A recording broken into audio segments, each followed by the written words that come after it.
সুন্দর মানুষ কি করে। টিপু সুলতান রোডের একটা মন্দির আছে পাশে, আর ওই পাশেই হলো যে আমার স্কুল ছিল। তো আমি তখন ইন্টারমিডিয়েট পাস করছি, তো তখন ওখানে শুটিং হচ্ছিল, আমি গেলাম সেখানে শুটিং। তো আমি ওনাকে দেখার পর আমার মনে হয়েছে যে মানুষ কি করে এত সুন্দর, এত সুন্দর মানুষ কি করে হয়। আমার কাছে মনে হয় না ওকে মানুষ মনে হয়, তো পরীর মতো একটা মানে জল ছিল আসলে।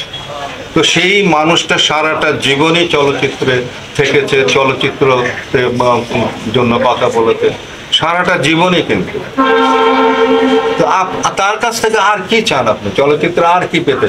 তার যতটুকু করার দরকার ছিল সে কিন্তু তার জীবন দিয়ে কিন্তু সেইভাবে সে করেছে। এখন তাকে সেভাবে মূল্যায়ন আমরা কতটুকু করেছি সেইটা হলো যে বিচার বিবেচনা। সে আসলে মূল্যায়ন পেয়েছে কিনা